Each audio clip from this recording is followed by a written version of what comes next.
Welcome to the Unstoppable Leadership Spotlight, influential leaders and their game-changing insights. I'm Jaclyn Strominger, CEO and founder of Leap to Your Success. That's leaptoyoursuccess.com. We help entrepreneurs, leaders, and CEOs grow their business, become unstoppable high achievers in their careers and life, gaining that 1% edge. We believe every professional has the power within them to leap to their greatest success that not only will impact their life, but the lives of the people they touch. So stick around to the end of the show and we will share with you how you can be our next guest. So stick around for those 15 to 20 minutes and let's be unstoppable.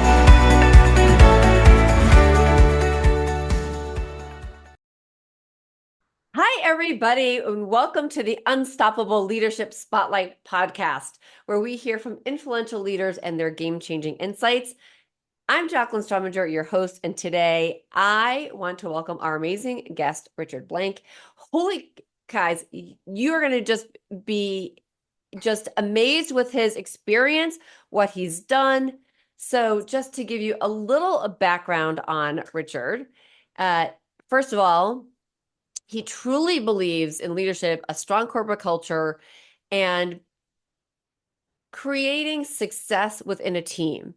So Richard's journey started in a call center, and like everybody's journey, there's always twists and turns. When he was 27 years old, he was relocated to Costa Rica to train over 5,000 employees for one large call center in San Jose.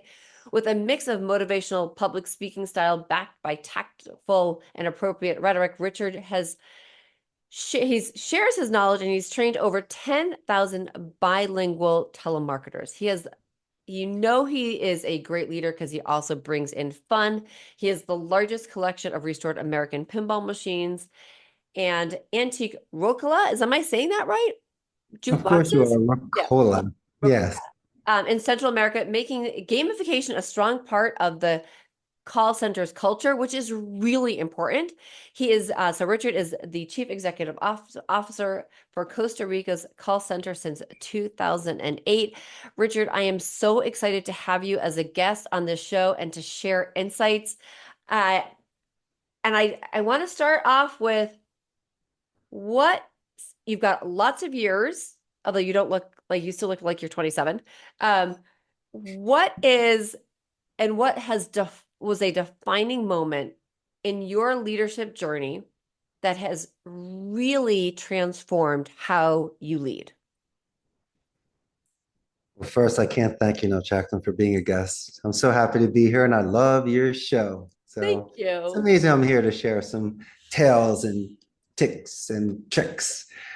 What I learned is the basics, it's the foundation. The fact that the first impression from me is that I could speak their language. Yeah. Yeah, I could talk about anything, but at least I showed proper grammar and vocabulary and our charm and our smile and our way from being from the United States. But we both understood the dedication and the structure and the discipline.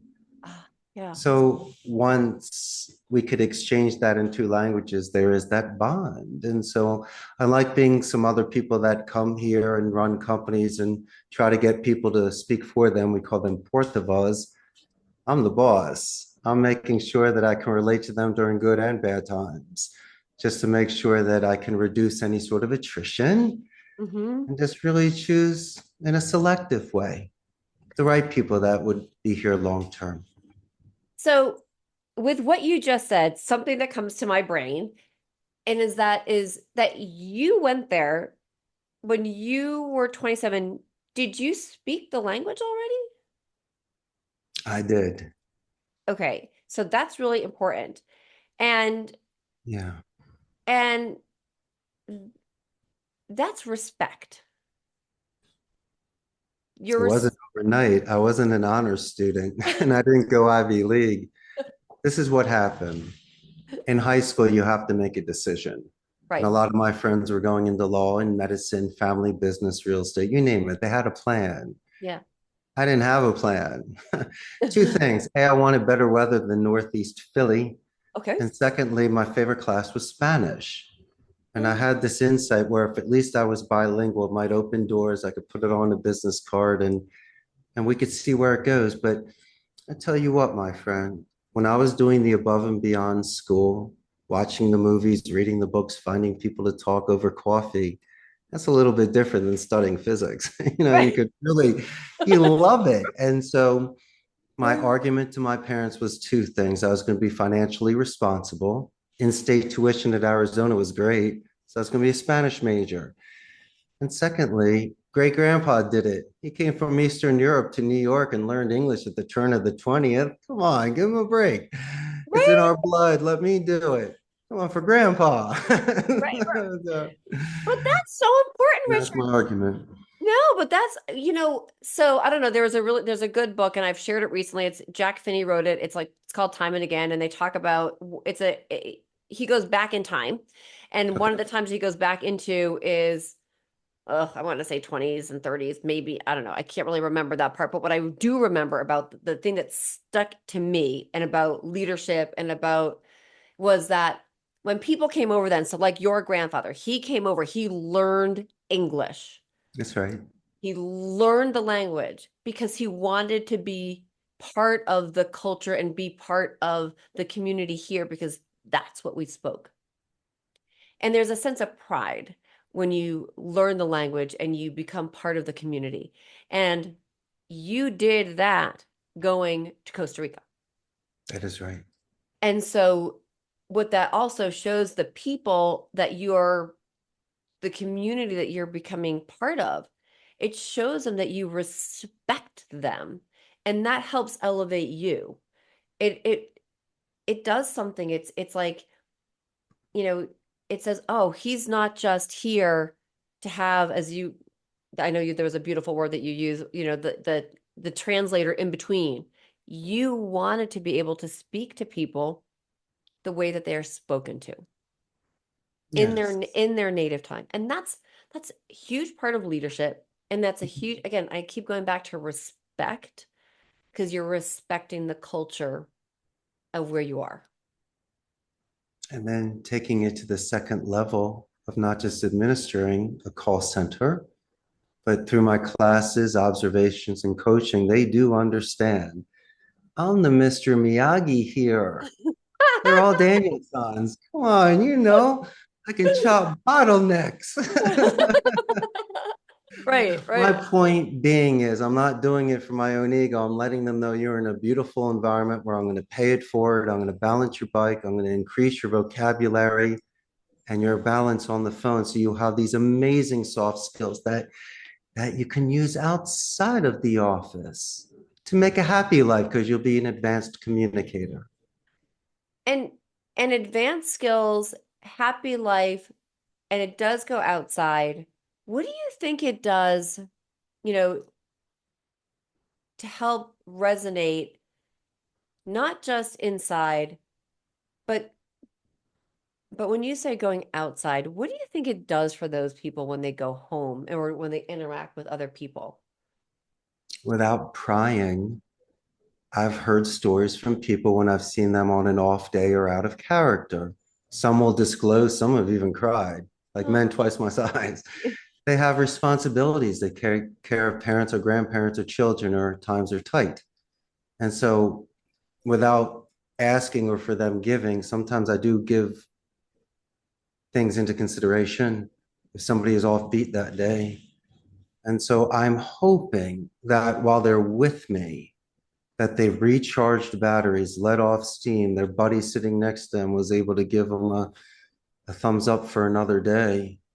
Or even if they do want to have coffee with me and see me as a mentor, someone that they could speak to without any sort of judgment, then I'd be more than happy to not, be their dad and go home with them and try to solve it all. That's not me. Right. But but I'll talk about the time I broke a window and then I knocked on the door and admitted it and paid for it and made it right. The best stories that you can tell are the ones where you fell out of the tree and you learned what to Right. do. Don't scold them or lecture them or try to, speak down to them. They're asking you for guidance, which means it's not the misery that loves company, it's the senior in high school or the big brother or the mentor that can say, young man, this is how you balance yourself again and redo it again, because I've been there. And I like when people do that. They shed a skin, they become vulnerable, and they're willing to learn at that moment when it's most critical. And you and me having leverage, being able to break them if we wanted to, make them cry. We take this delicate moment like some people have done in our past, educators, friends, Right. and we have a moment that is private and said what needs to be said. Straight shooting. Fix that tie there, Jaclyn. Come on. Right. And then you change them. And that's a beautiful thing, to be given that sort of responsibility. And that's the price that you pay if you run a company and you have hundreds working with you. And so if you're willing to give a little bit of that time in the moment when they need you the most, that is how you make them feel. And that is the longest sort of energy and light that you could ever get out of somebody. 10 years from now, they'll say, I remember that day you made me feel like $1,000,000. I didn't, and you wore this nice red tie. I'm like, you remember? So yeah, it's a nice thing to pay it forward like that. It's passing the light of the candle to the next. That's all.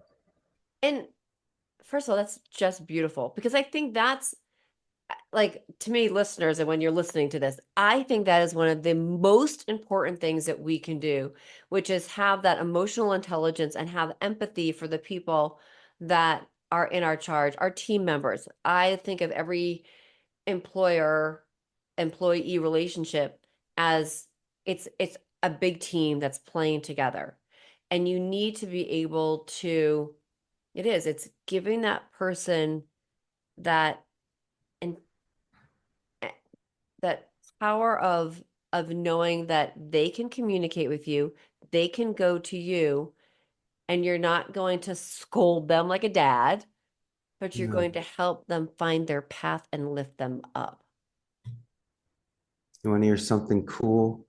Let me give you a Yes. football analogy. You and I did at least 9 first downs before they came to me for that touchdown. This wasn't a random thing where I don't know who Billy is. Right. There's been so many times I've congratulated you for making amazing phone calls. There were a couple more times I saw you in the lunchroom when we broke bread together, or we played Pac-Man or pinball.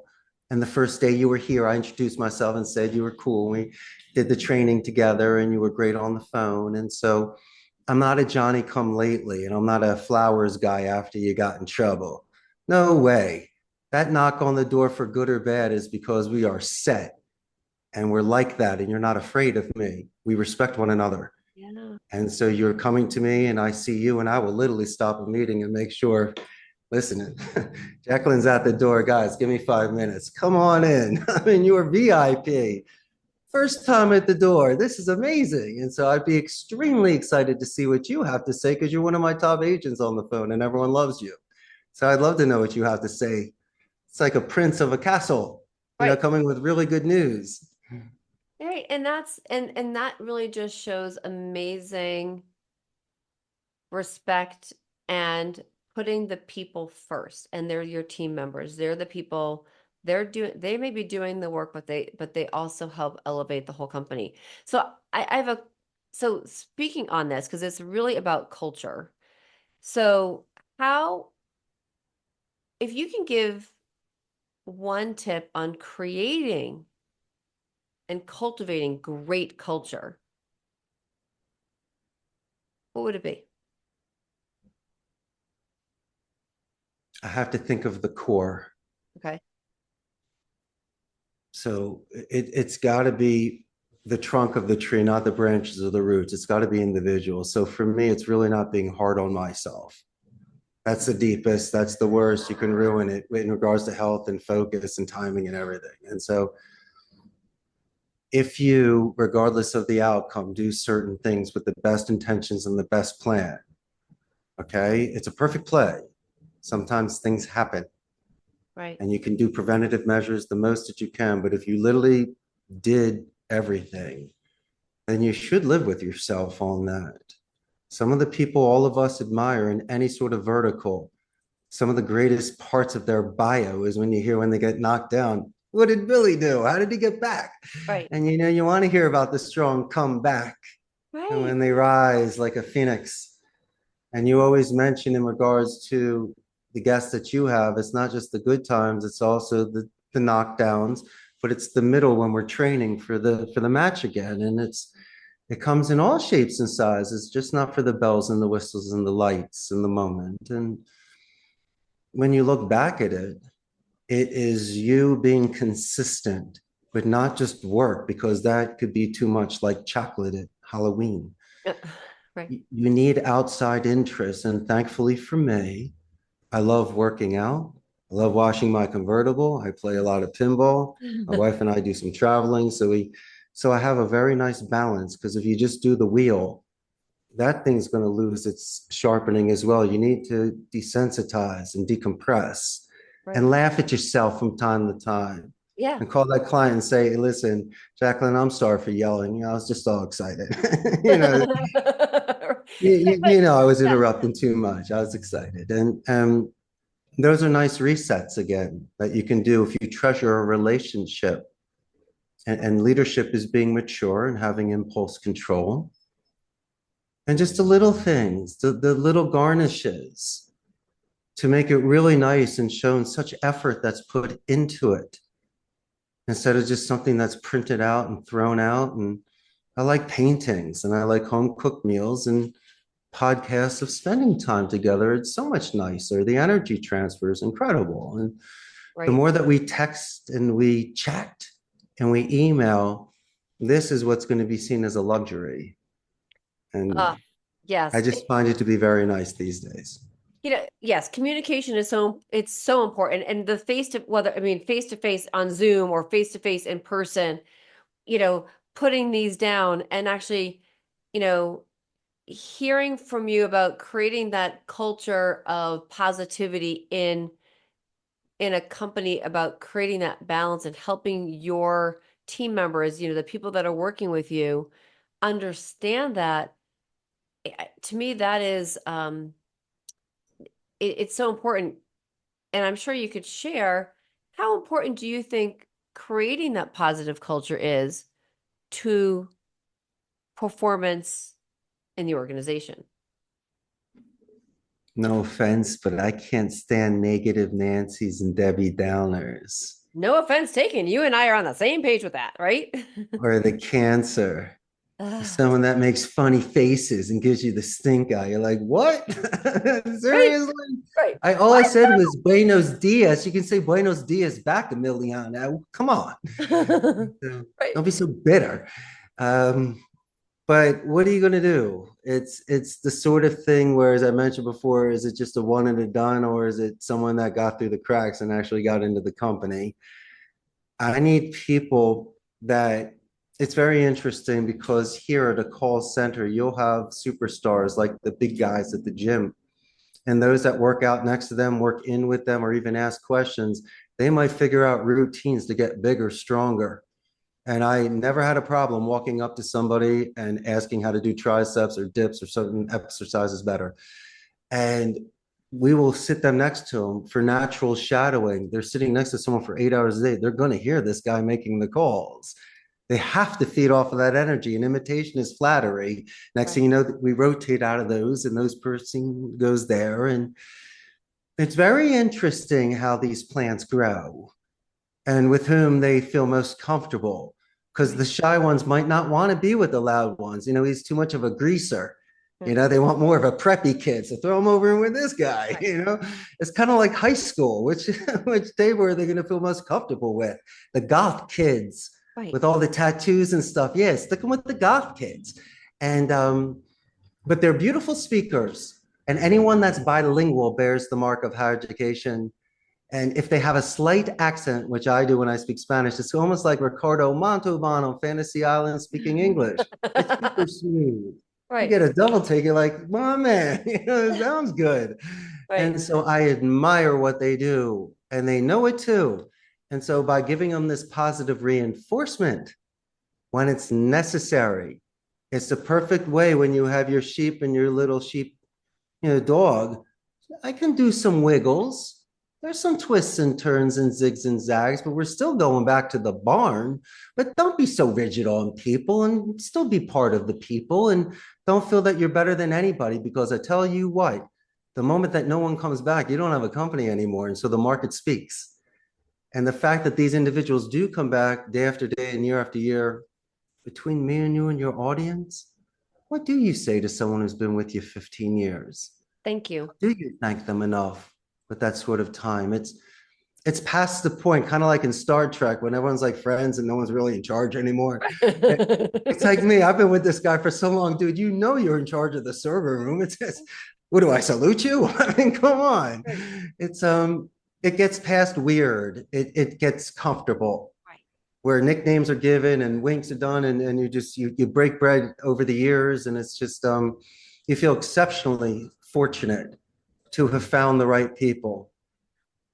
And that's all. Just be humble if those decide to come and stand and walk with you for another day. Please just take your time to acknowledge that. Okay, first of all, that is so beautiful, and to acknowledge people. And I feel like listeners, if you're talking about leadership and you want to make a positive impact and change within your company, listen to what Richard just said. It's admire, be positive, reinforce that positivity. And what you said is, breaking bread, you're creating a family environment at your company and at the call center, and helping people, feed off of the right energy with the right people. You get to know people, and you're going to know that if Susie's sitting next to Jill and it's not the right energy, you move them to somebody else so that they can get the right energy. And because energy attracts like energy, and people need to have that, but it's also creating that family experience and knowing that people are part of something, and they're feeling like they're part of something greater than themselves. And they know that when they walk into the company, and my phone is going, did not go on do not disturb. But when they're walking in and they're part of something, and they're Yeah, doing that day after day, and they have a smile on their face because they feel appreciated and respected, they're going to keep coming back. And there isn't going to be that negative Nelly chatter, because we all don't like that. But you need to stop that in its tracks. And you stop that by helping people create positive environments. you're so correct.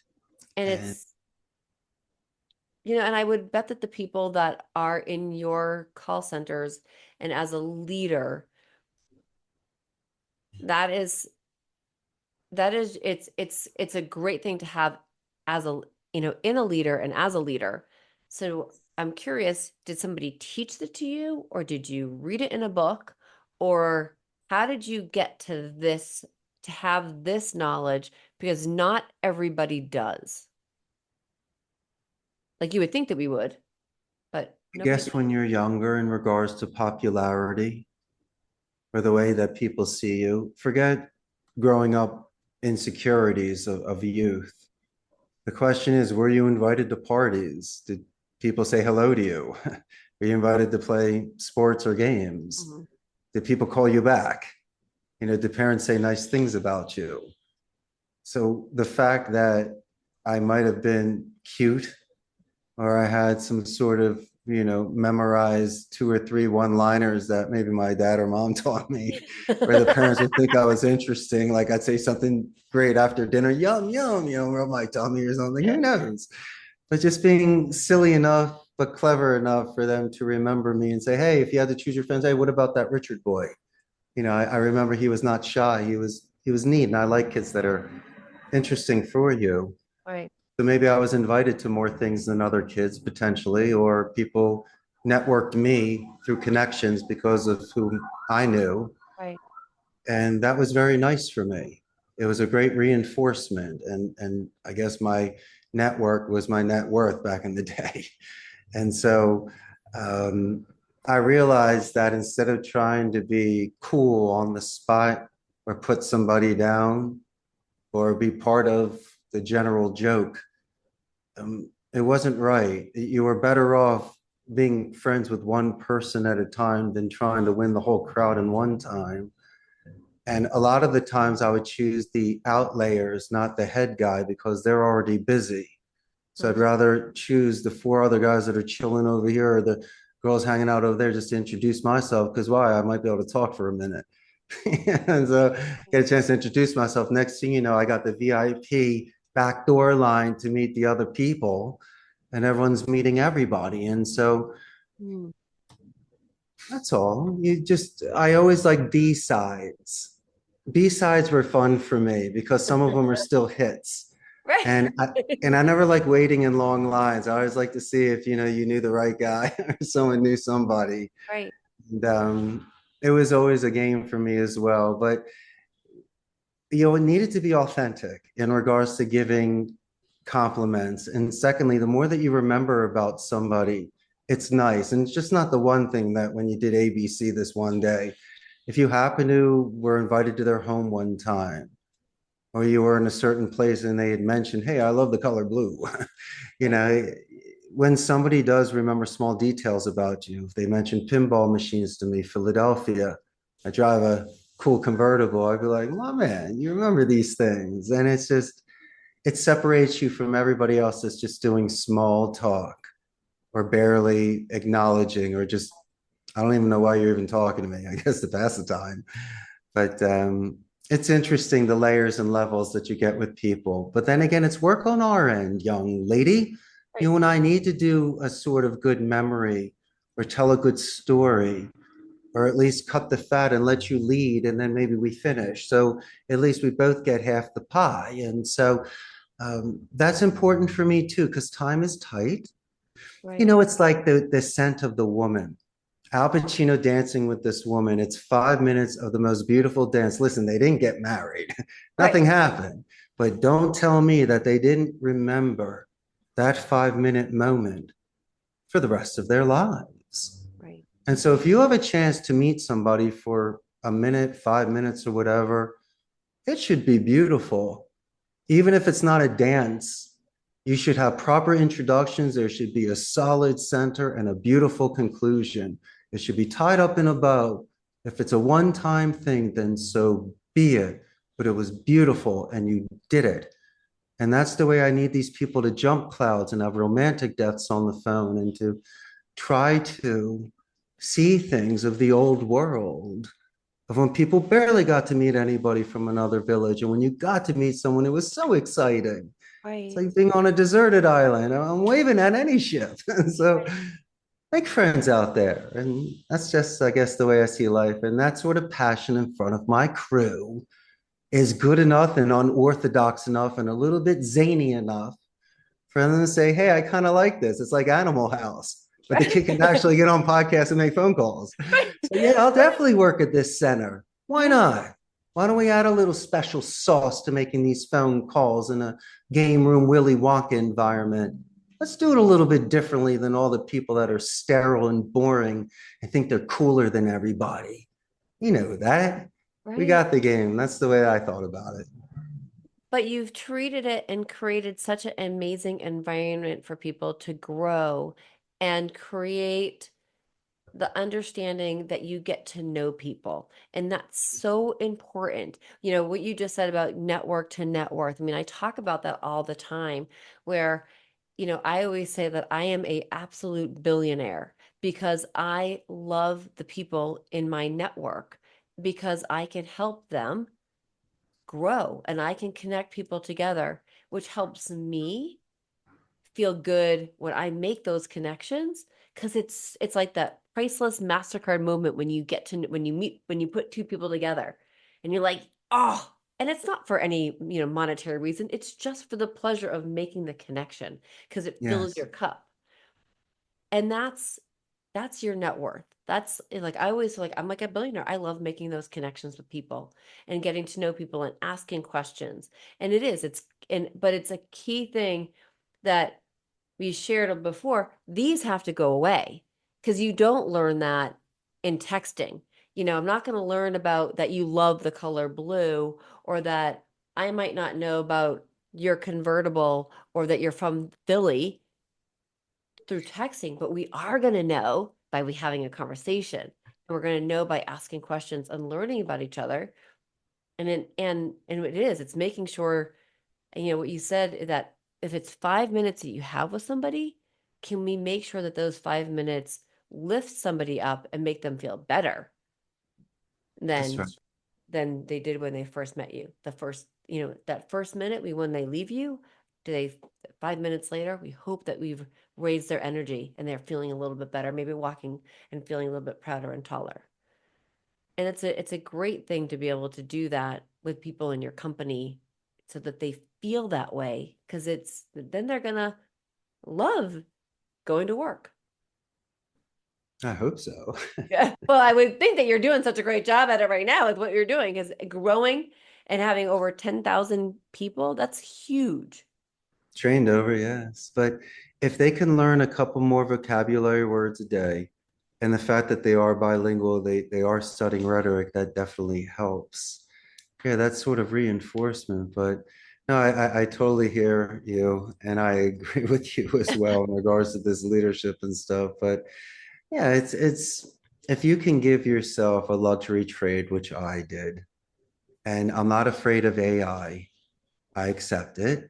Uncanny Valley theory is interesting. The more it gets like humans, we might freak out about it until it gets kind of robotish again. But Right. they're okay for the gathering. I need your phone to communicate with you, and I need to look up things about you to find out certain things to make sure everything works out. Right. But it's the empathy. It's that last 10% to close the deal, retain the client, or whatever. That always needs to be done with the human touch. I'll accept 90% gather, no problemo. But that final 10% of making the plans or congratulations, love you, I hate you, miss you, thought about you, that should be made in a phone call or in person or something.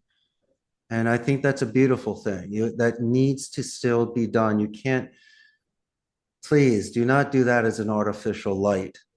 Right. Even if there, do you remember with the candle down the Scooby-Doo hallway? You can't really see anything but the candlelight and the Right. darkness around you. Yeah. Forget the darkness.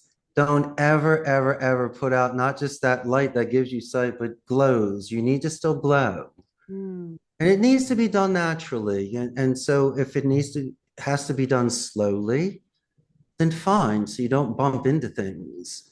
But there are certain times in life when things are so delicate that if you are given the luxury of speaking second, because you might have been way off, let's not tell them we were way off. And so if they're given the luxury of time, so we can sleep on it, write the draft, not send it, wake up the next day refreshed and calm down about it. Or maybe third, ask around on the slide. Hey, Jaclyn, what do you think of ABC? Because I got to do this thing tomorrow. My confidant to say, hey, Richie, this is what ABC is. It's one, two, three. I go, thank you. I was all wrapped up. I needed you off the merry-go-round to tell me what's going on. And now I can do this again. And that's the maturity. You're willing to speak and ask and listen and make a plan before you lay down that final card. It's a dangerous thing, or it could be the most incredible thing. But that's what I also saw in leadership with clients and with the people. If you no surprises, and if something happens, have a backup plan because you don't want to mess with people's money, time, their family, and so just Right. respect those sort of things as well. That's really true. So speaking of, like leadership and, what are you doing now?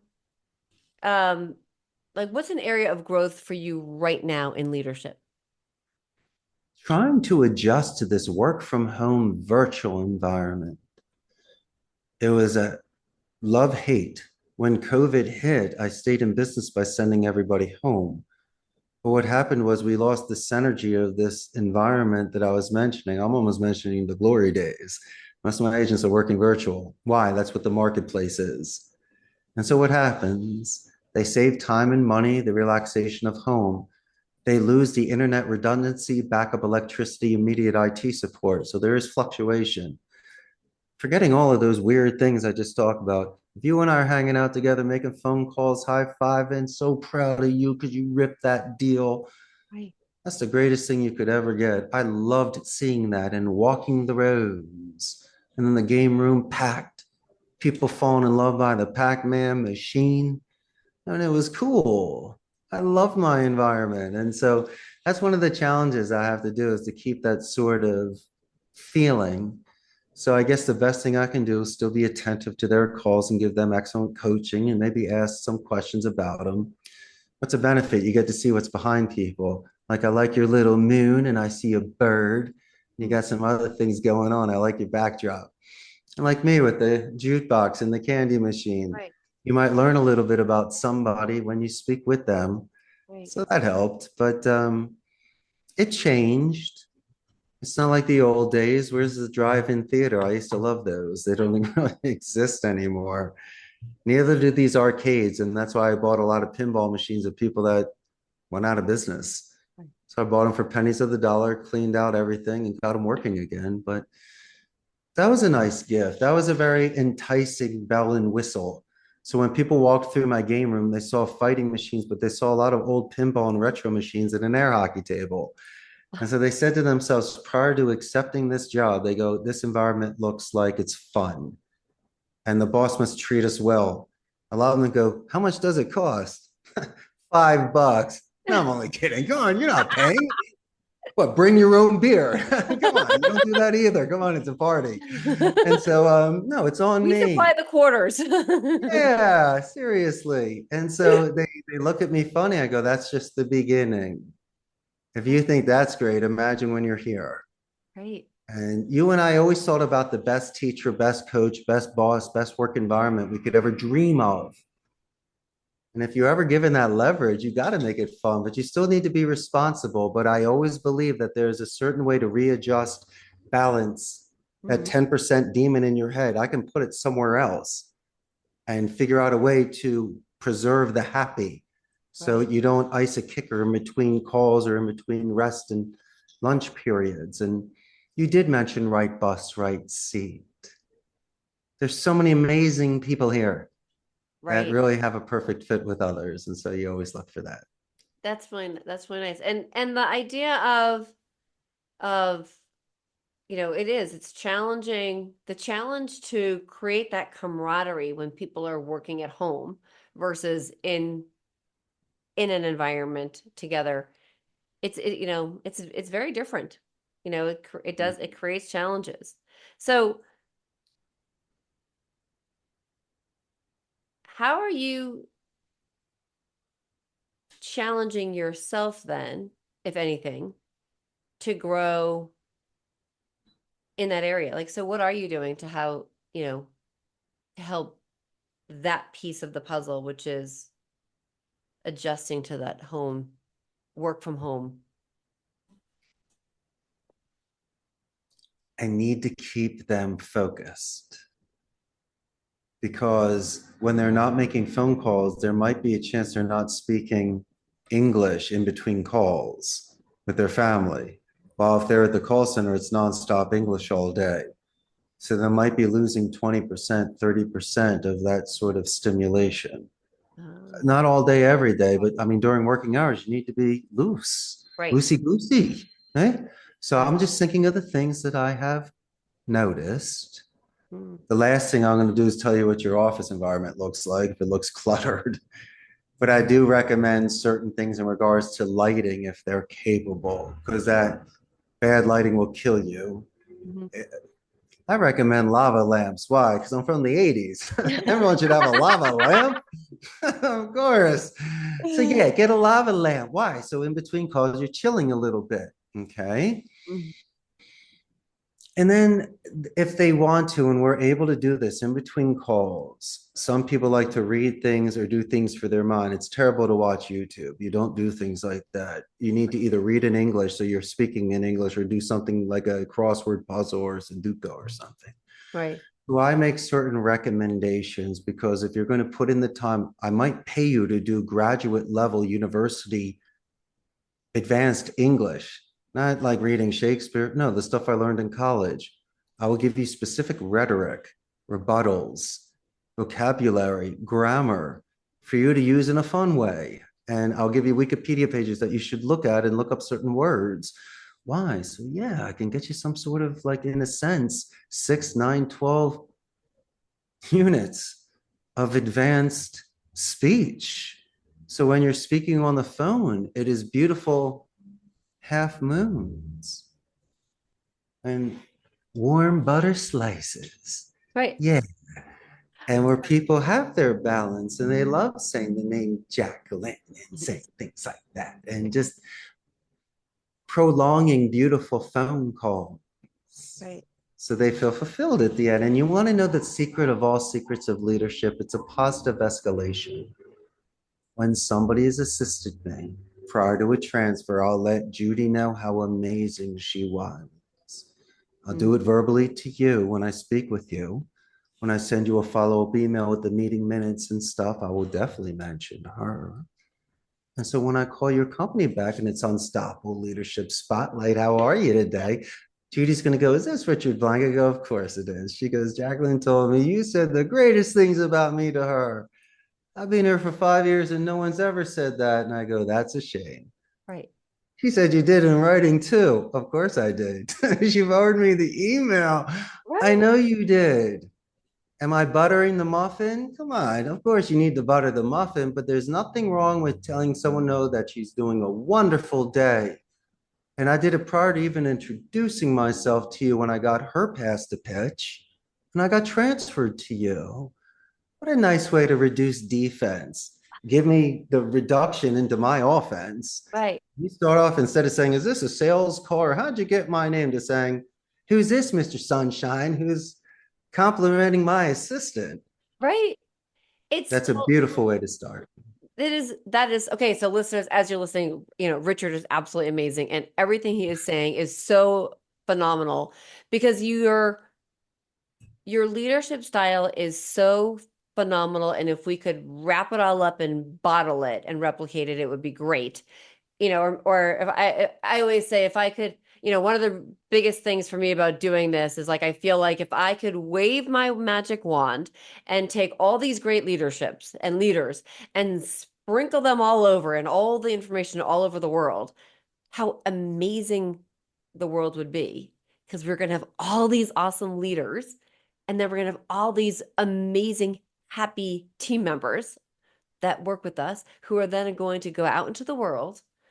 And when they're interacting with other people, they're going to have a smile on their face because they are loving what they're doing.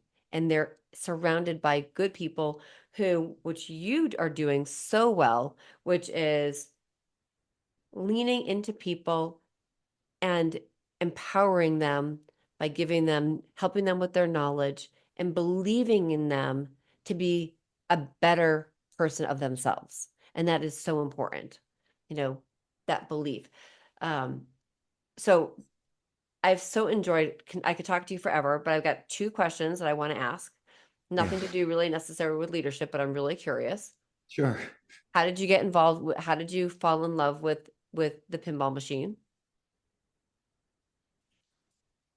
That's In our the number 1. 80s, there was a show called Silver Spoons with Ricky Schroeder, and he had his own home arcade. Everyone wanted that. It wasn't fair. And $5 had to last me a whole weekend. And so I can do a half an hour in Asteroids or Tempest or one of those great games, but you put on a pinball machine, with all due respect, it was like that senior head cheerleader. There's absolutely no way. This thing, the game was way too expensive. It went way too fast, too complicated, but they were the most beautiful machines I remember growing up from the 70s and Yeah. 80s. Yeah. No, I love pinball machines. I love them. I mean, it's absolutely fantastic. And so my other question is, for your jukebox behind you, do you have 45 records in there? I do. She's a beautiful 1961 Ricola Regis. Now, I know what you're thinking. When I bought her and I opened it up, there was In Excess and Duran Duran. No, it was every single artist you've never heard of from the 1970s in Central America. What about La Bamba? What about La Bamba? It wasn't even in that either. I had no idea nobody's names. It wasn't even $100 Jeopardy. You could show me it. I could read it and still not understand it. So I gave them away. I traded them out. I would bring my own down, but they're beautiful. Wow. They're magical. And if you want to put an MP3 or a Bluetooth in there, that's fine. But bring those treasures into your homes, Yeah. and you'll No, enjoy it so much. no, that's really beautiful. So, little side note, when I was growing up, we did have a jukebox. We did have a pinball machine, Ooh, and I did have one of those, one of the first, um, oh my God, I can't think of what it's called. Space Invaders, but it was like mechanical Space Invaders. Like it had ooh. like this thing that went across and you had to shoot it, whatever. And but I can't remember. My parents, as we got older and we moved out of the house and whatever, so did the pinball machine and the jukebox and the Space Invaders. What I would do They're for them, incredible. what I I would can't do for believe them they right now. had that. Yep. And let them know I'm so proud of them. Yeah. Amazing.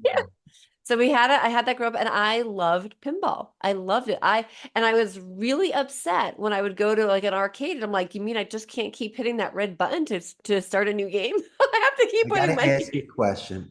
You don't remember the Yeah. machine, right? But was it an electric mechanical machine? Did it have the wheel? Was it from the real early 70s or was it from the late 70s or late 80s where they did the lead? I Remember the think it was scoring? I think it had the spring load. That was number one. Yeah. Right for the ball and it was an older machine. It was like It must have seven. had the wheel scores, No, right? it did not no. Right. No, it did have a wheel score. It wasn't electrical. I It was a love wheel. it. And the Yeah. sound was like either bells or a Yeah. xylophone, Yeah. It correct? was like, yeah, we had the wheels of the numbers that go in. It wasn't anything electrical. Everything was Beautiful. old. It was older. Yeah.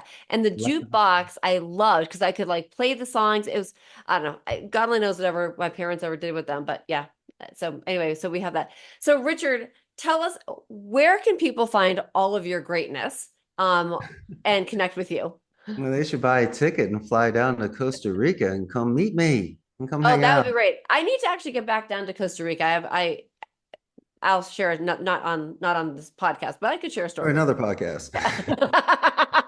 you. So where can people find Jaclyn's Crazy Adventures podcast. exactly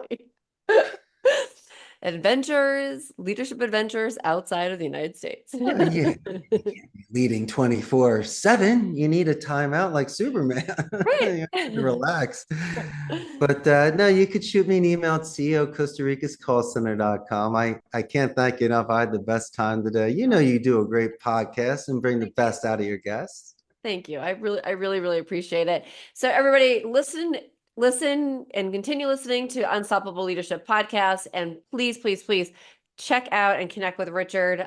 He is really a wealth of knowledge and has a great leadership style and knows how to get people and lead how to lead people, which is really the most important thing and make people feel good about what they're doing. So thank you so much for being a guest and thank you everybody for listening. And I appreciate you. This is the Unstoppable Leadership Spotlight podcast where we hear from influential leaders and game-changing insights. So thank you.